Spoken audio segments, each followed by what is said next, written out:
সিদ্ধান্তটি নেওয়া হয়েছে যে ম্যানেজিং কমিটির কিংবা গভর্নিং বডি যত ধরনের বেসরকারি স্কুল শিক্ষা প্রতিষ্ঠান আছে সেগুলোর গভর্নিং বডির সভাপতি হতে কোনো ধরনের শিক্ষাগত যোগ্যতা লাগবে না। অন্তর্বর্তীকালীন সরকারের সময়ে সিদ্ধান্ত নেওয়া হয়েছিল যে কোনো একটি শিক্ষা প্রতিষ্ঠানে বেসরকারি প্রতিষ্ঠানের ম্যানেজিং কমিটির সভাপতি হতে অন্তত স্নাতক অর্থাৎ অনার্স পাস কাউকে আসতে হবে।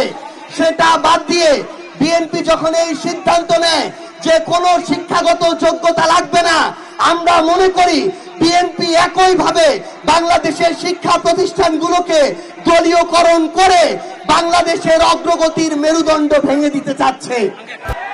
আওয়ামী লীগ যে প্রক্রিয়ায় বাংলাদেশের শিক্ষার মান এবং কোয়ালিটিকে ধ্বংস করে দিয়ে বাংলাদেশে স্বৈরাচার কায়েম করেছিল, বিএনপি যদি একই প্রক্রিয়ায় মুখে সবার আগে বাংলাদেশ আর কাজের সময় কোনো মানের দরকার নাই, যোগ্যতার দরকার নাই, এই প্রক্রিয়ায় যেতে চায়, তাহলে বাংলাদেশের জনগণ আগামীতে তাদেরকে প্রত্যাখ্যান করবে।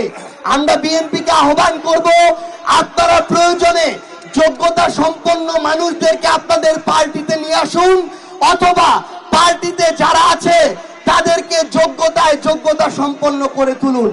কিন্তু বাংলাদেশের শিক্ষা ব্যবস্থাকে নিয়ে আর কোনো ধরনের পায়তারা করার সুযোগ কাউকে দেয়া হবে না।